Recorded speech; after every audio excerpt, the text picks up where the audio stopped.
The attack came without warning, and according to a U.S. government source, told CBS News that it has Middle East terrorism written all over it. The attack in Oklahoma City appears to have a familiar mark. This was done with the attempt to inflict as many casualties as possible. That is a Middle Eastern trait. The fact that it was such a powerful bomb in Oklahoma City immediately drew investigators to consider deadly parallels that all have roots in the Middle East. ABC News has learned that the FBI has asked the U.S. military to provide up to 10 Arabic speakers to help in the investigation.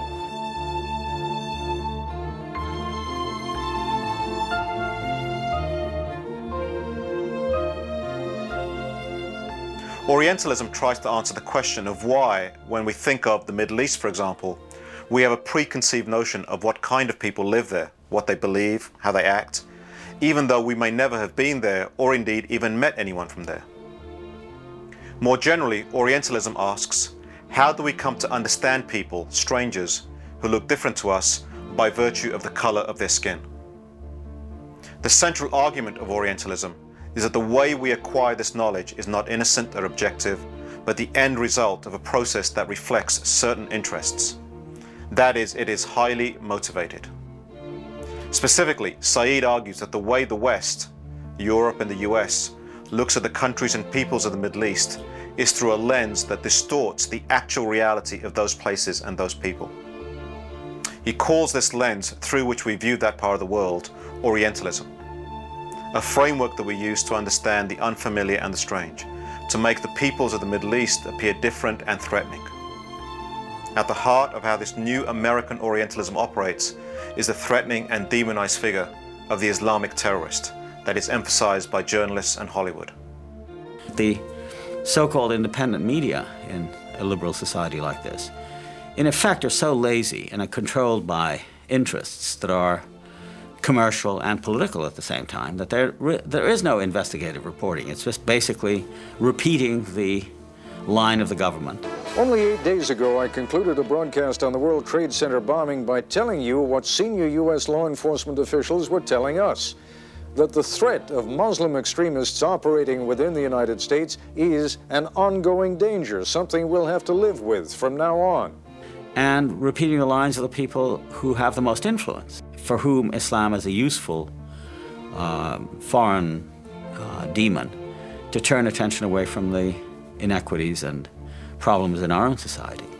So, as a result, the human side of the Islamic and especially Arabic world are rarely to be found. And the net result is this vacancy on the one hand, and these easy, almost automatic images of terror and violence. The situation in the popular media is basically that Muslims are really two things. One, they're villains of one sort, villains and fanatics. I will dispatch the American people to the hell they deserve.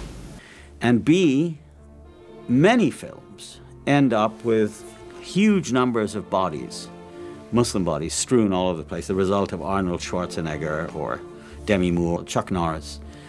Lots of films about guerrillas going in to kill Muslim terrorists. So the idea of Islam is something to be stamped out. Now, Said recognizes that terrorism exists as a result of the violent political situation in the Middle East. But he argues that there is a lot more going on there that is misunderstood or not seen by the peoples of the West. The result of the media's focus on one negative aspect alone means that all the peoples of the Islamic world come to be understood in the same negative and paranoid way. That is, as a threat.